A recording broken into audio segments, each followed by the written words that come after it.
Om Shanti. Balm दादा मधुबन। आज की मधुर मुरली 8/12/2023। मीठे बच्चे, यहाँ धारणा कर दूसरों को भी जरूर करानी है।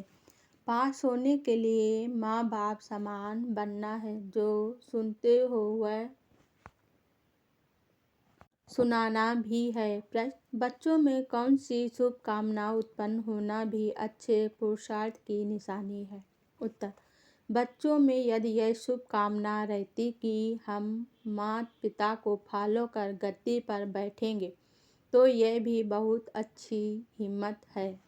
जो कहते हैं बाबा हम तो पूरा इम्तिहान पास करेंगे, यह भी शुभ बोलते हैं। इसके लिए जरूर पुरुषार्थ भी इतना तीव्र करना है। हमारे तीर्थ न्यारे हैं। ओम शांति। अब यहाँ पाप आत्माएं तो सभी हैं, पुण्य आत्माएं होती ही है स्वर्ग में। यह है पाप आत्माओं की दुनिया। यहाँ है अजामिल जैसी पाप आत्माएं और वह है स्वर्ग के देवताओं की पुण्य आत्माओं की दुनिया। दोनों की महिमा अलग अलग है। हर एक जो ब्राह्मण है वह अपने इस जन्म की जीवन कहानी बाबा पास लिख भेजते हैं कि इतने पाप किए हैं। बाबा के पास सबकी जीवन कहानी है। आज की मुरली से मुख्य 10 पॉइंट। पहली पॉइंट: औरों को सुनाए तब पास हो और बाप की दिल पर चढ़े। नॉलेज पर ही समझाया जाता है। वहाँ तो सब कहेंगे श्री कृष्ण भगवान वाच। यहाँ कहा जाता है ज्ञान सागर पतित पावन गीता ज्ञानदाता शिव भगवान वाच। दूसरी पॉइंट: तुम अब विजय माला में पिरोने का पुरुषार्थ कर रहे हो। माला तो बनती है ना, ऊपर में है रुद्राक्ष की माला होती है। ईश्वर की माला यहाँ बन रही है। यह कहते हैं हमारे तीर्थ न्यारे। तीसरी पॉइंट: माला के राज को भी जानते नहीं। ऊपर में है शिव बाबा फूल, फिर है जगत अम्बा जगत पिता और उनकी 108 वंशावली।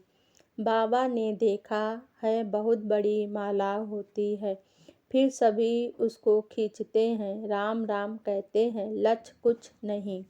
चौथी पॉइंट: यहाँ योग बल से तुम बच्चों के पाप भस्म होते हैं और आयु बढ़ती है। जन्म जन्मांतर के लिए आयु अविनाशी हो जाती है। पांचवी पॉइंट: मनुष्य से देवता बनना, इसको ही जीवन बनाना कहा जाता है। देवताओं की कितनी महिमा है। छठवीं पॉइंट: आत्मा में ही अविनाशी पाठ है। एक एक जन्म का पाठ भरा हुआ है, वह कभी विनाश को नहीं पाता है। सातवीं पॉइंट: तुम बच्चों को पैर से चोटी तक खुशी रहनी चाहिए। हम योग बल से विश्व के मालिक बन रहे हैं। यह खुशी भी नंबर वार है, एक रस हो नहीं सकती। आठवीं पॉइंट: अब तो सर तुम्हारे सामने है। तुम परम पिता परमात्मा की बायोग्राफी, ब्रह्मा विष्णु शंकर की बायोग्राफी भी जानते हो। ब्रह्मा कितने जन्म लेते हैं यह तुमको मालूम है। नवीं पॉइंट: बाप कहते हैं ये माताएं स्वर्ग का द्वार खोलने वाले हैं, बाकी सब नर्क में पड़े हुए हैं। माताएं ही सबका उद्धार करेंगी। हम परमात्मा की महिमा करते हैं। 10वीं पॉइंट: बाप को तो बच्चे नमस्ते करते ही हैं, फिर बाप भी कहते बच्चे नमस्ते। तुम भी मुझे पाई पैसे का वारिस बनाते हो, कौड़ी का वारिस बनाते हो, हम तुमको हीरे का वारिस बनाते हैं, शिव बालक को वारिस बनाते हैं। अच्छा, धारणा के लिए मुख्य सार। पहली पॉइंट: शिव बाबा के घर का अभिचारी राही बन योग बल से विकर्मों को दग्ध करना है। ज्ञान का सिमरण कर अपार खुशी में रहना है। दूसरी पॉइंट: बाप समान गद्दी नसीन बनने की शुभ कामना रखते हुए बाप को पूरा फॉलो करना है। वरदान बाबा ने आज दिया। शीतलता देवी बन सर्व कर्मेंद्रियों को शीतल शांत बनाने वाले स्वराज अधिकारी भव। जो स्वराज अधिकारी बच्चे हैं उन्हें कोई भी कमिंद्रियाँ धोखा नहीं दे सकती। जब धोखा देने की चंचलता समाप्त हो जाती है, तब स्वयं शीतलता देवी बन जाते और सब कमिंद्रियाँ भी शीतल हो जाती। शीतलता देवी में कभी क्रोध नहीं आता। कई कहते हैं क्रोध नहीं है, थोड़ा रोब तो रखना पड़ता है, लेकिन रोब भी क्रोध का अंश है।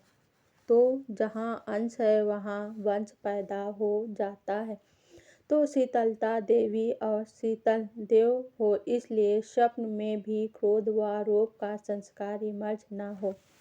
स्लोगन बाबा ने याद दिया, आज्ञाकारी बच्चे सदा आशीर्वाद के पात्र होते हैं, उन्हें आशीर्वाद मांगने की दरकार नहीं। ओम शांति।